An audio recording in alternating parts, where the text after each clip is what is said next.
Okay, I'm remaking this video again. I've been trying to make this video at least 3 or 4 times. The last time the video paused, the other couple of times I kind of went over the limit, so just want to redo this video. This is going to be my top 10 worst wrestling booking decisions that's ever made.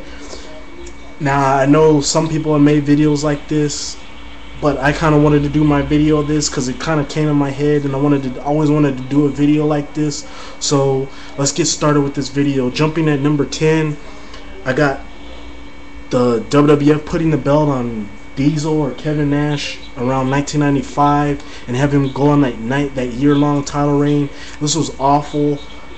Kevin Nash shouldn't have been anywhere near the main event level around that time. There was other guys around 1995, that point in 1995, that could have been WWF champion or deserved to be WWF champion around that time in a storyline purpose type of way, but even wrestling wise, they should have been WWF champion. But for some reason, WWF didn't look at those guys and they put the belt on Diesel or Kevin Nash of all people. This was awful.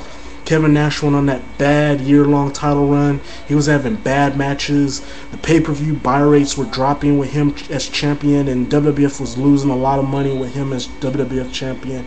And that's why I feel it was one of the worst booking decisions ever made, because WWF lost a lot of money. There were guys that should have been champion that got pushed aside for him. And Kevin Nash was nowhere near main event level, and he was just sloppy, just a bad wrestler, and just in my personal opinion, should have never got the gold. And that's my opinion of why at number 10, or why it was one of the worst wrestling decisions ever made.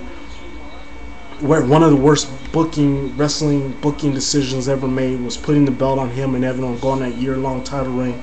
Number 9 is Sting turning heel 3 times. In my personal opinion, Sting's character is he's a face. He fights alongside the faces of fate, the faces of good, to fight against the faces of evil, and he's a guy you can rely on to get rid of the evil, and a guy you can count on to vanquish the evil bad guys or vanquish the heels. And for some reason, Vince Russo decided to turn this guy heel 3 times, which didn't work at all. The fans didn't buy it. The fans just kept cheering him.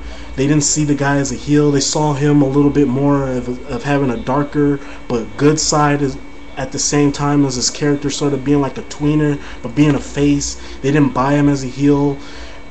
They never saw him as a threat as a heel. They just saw him as the face that he was for the company throughout his whole career in wrestling. That's all they saw him as. And for Vince Russo to turn him heel was just a stupid, bad booking decision, and should never happen again. But we're probably gonna have it happen again. Probably gonna have it happen again somewhere down along this year or next year or something like that, because TNA just loves turning Sting heel, and I see another heel turn with him going next year or this year or something like that. And that's why it's at number 9, as this was a very poor wrestling booking decision ever made. Just awful. Number 8 is WCW ending Bill Goldberg's streak while he was still hot. Bill Goldberg was he was on a big roll in 1997 and 98. He was gaining a lot of momentum. He was getting over with the fans. People were buying his merchandise. They just were into his character, and they just weren't getting tired of him. And he was just having a lot of momentum going towards the end of 1998. And many people thought his streak was going to continue for a little bit, and they were interested to see where the streak was going to go. But for some strange reason, the booker at the time, which was Kevin Nash, decided to end Bill Goldberg's streak at Starrcade 1998, and thus WCW lost a lot of momentum. Lost some momentum, but they lost most of their momentum from some of the bad stuff that happened during that time. And then of course the Bill Goldberg character lost a lot of momentum, even though he got it back, but it was still bad. WCW lost some money from this, and they just weren't the same after that. And they had something going, but they just ruined it by having Goldberg in Goldberg's undefeated streak. I mean, there was other things like that, but this was one of the big things because Goldberg was one of their hottest superstars at the time, and one of the guys not named Hogan, Nash, or anybody, any other old guy around that time that they were pushing that was getting a real big push and who was getting over with the fans. And to have them end his undefeated streak at Starrcade 1998 was just a bad booking decision, and I just don't know why they did that, and that's why I got it at number 8. Number 7 is Necro Butcher joining the Embassy. Just a bad decision.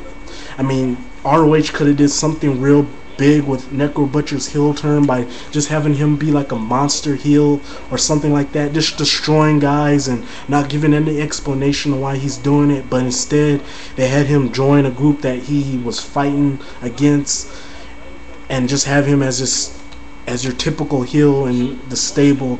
And I just don't like the storyline. It's just bad. And then to top it all off, they have him feuding with whatever that black guy's name is. I forgot what his name is, and they're just gonna continue the storyline for a long while, and I'm just not interested in the storyline at all, and they just need to end it, just pull the plug on it. It's just a terrible storyline. Number 6 is the booking of the invasion angle, and I can go throughout the whole wrongs of why this invasion angle failed and why it just flopped, but I can just go with the one reason why it was bad. They just made the WCW guys and ECW guys look like they weren't on the same level as the WWF guys, and then the fact that it was just a one-sided feud as the WWF just kept getting the upper hand on WCW and ECW, and then sometimes WCW and ECW will get the upper hand on them. It was just a bad loop-sided feud that just killed any momentum that it had, and that's why it just didn't turn out at the way it should have turned out, and that's why I have it at number 6. It just was a bad, and it could have been something special, could have been something big, but instead it just flopped, and that's why it's in wrestling history as one of the worst booking decisions ever made, and why I have it at number 6. Number 5 is Sting not beating Hollywood Hogan clean at Starrcade 1997.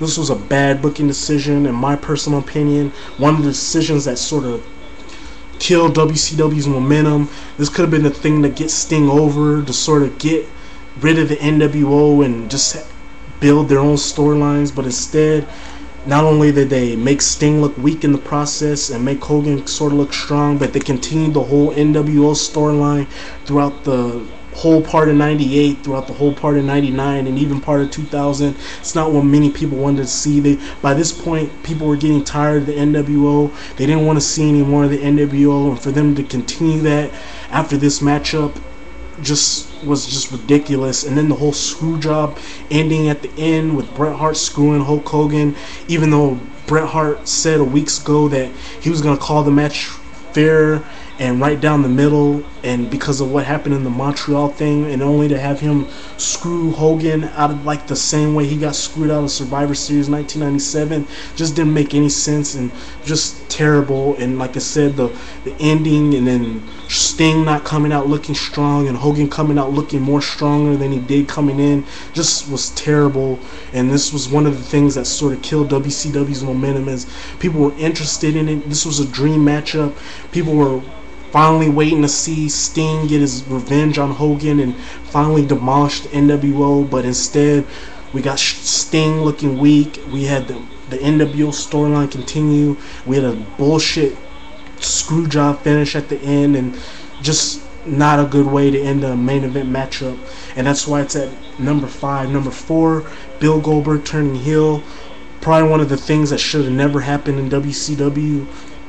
I mean, the guy just came back from an injury. He had a lot of momentum coming into WCW, and they just killed his momentum by having him turn heel. And fans didn't buy the heel turn.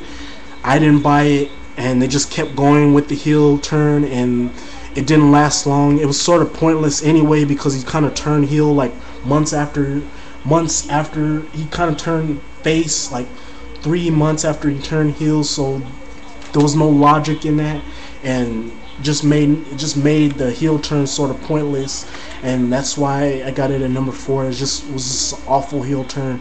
Number 3 is Billy Gunn's push. Billy Gunn at the time.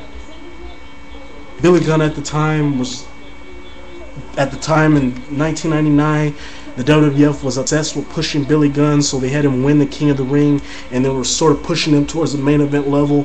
Fans didn't buy him as a main event wrestler. He wasn't getting no reactions at all.